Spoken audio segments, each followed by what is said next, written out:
like we kind of changed up the order, so I'm sorry about that. I'm Melissa Hillrunner. I currently lead the Girl Up campaign at the UN Foundation, and what we do with Girl Up, it's sort of embodied right here in Adora and Hannah, and let's give them another round of applause.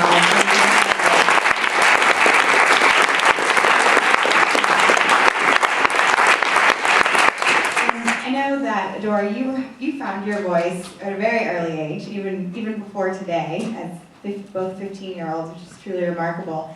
How did each of you find your voice, and why did you decide to use it to speak out and to be more public like this? Okay, for me, it feels a bit like it's not really my voice that was something that I had to find. It's just always kind of been there, and when I tried to speak out, it just grew more and more. I participate in a lot of different movements and events. I don't know that it's necessarily one specific thing that I'm passionate about.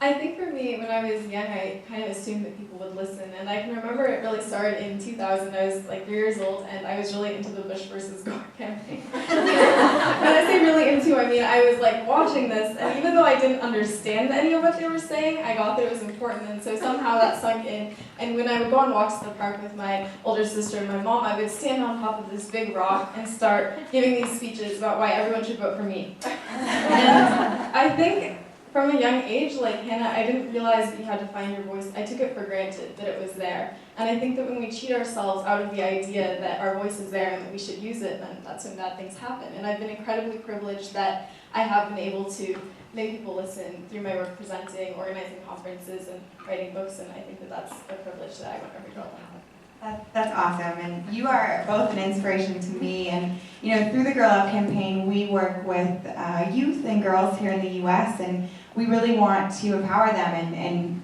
whether they have to find their voice or they don't know that they shouldn't have one, that they're using that and they're educating themselves on issues facing adolescent girls in developing countries. And I think seeing the power of that, of all of your voices through the films that you've made or through your poetry or your speaking, that's what we're really fostering at Girl Up. We want to empower a leadership generation here that's also doing work and advocating for and fundraising for girls in developing countries so that they can probably not have to find their voice, but actually have a platform to use it and to change the world.